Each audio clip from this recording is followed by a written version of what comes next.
ဒီကတော့ဝတ်သားလေးကိုဒီလိုအချောက်လေးကြော်တယ်အင်းကြိုလေးလည်းချက်ထားပါတယ်ဒီမနက်မှာတော့ business partner 2ယောက်ပေါ့နော်စတင်မဲ့ business partner 1ယောက်နဲ့လုပ်နေတဲ့ business partner 1ယောက်ပေါ့နော်တယောက်ကတော့ website တွေကို set up လုပ်ဖို့တော့ကူညီပေးတယ်တယောက်ကတော့ coaching ခေါ်ဖို့အတွက်ကူညီပေးတာတွေလုပ်တော့ပါတယ်အခုသမီးလေးနဲ့တူတူစပိတ်စီးပေးဖို့ပေါ့နော်သူနဲ့အချိန်ယူရင်းနဲ့ပေါ့ဒါတစ်ဖက်မှာလည်းစီးပွားရေးကိုလုပ်နေတာဖြစ်တယ်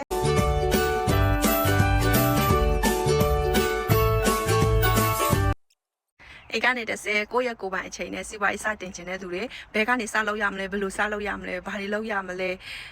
ပြီးရင်အခုကိုကအင်္ဂလိပ်လည်းအားနေတယ်ကွန်ပျူတာလည်းအားနေတယ်ဘာလုပ်ရမလဲမသိဘူးဆိုတဲ့သူတွေကိုကျမတို့ရဲ့စီးပွားရေးက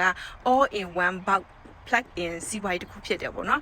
လိုအပ်တဲ့အရာတွေအားလုံးကိုသင်ကရရှိမှာဖြစ်တယ်သင်ယူရမှာဖြစ်တယ်လေ့လာရမှာဖြစ်တယ်စူးစမ်းခြင်းတဲ့သူတိုင်းစူးစမ်းခြင်းတဲ့ဆန္ဒရှိတဲ့သူတိုင်းအတွက်အရန်ကိုပဲအခုရင်ကောင်းတဲ့နေရာတစ်ခုဖြစ်တဲ့အတွက်မိတ်ဆွေတို့ကိုကျမက sharing လာလုပ်ပေးခြင်းဖြစ်ပါတယ်ကျမတို့တွေကိုရဲ့အိမ်မှာမိသားစုနဲ့အတူနေနေကိုနေခြင်းတဲ့ဘဝကိုလိုချင်တဲ့ဘဝကိုရအောင်လို့စူးစမ်းကြမယ် fighting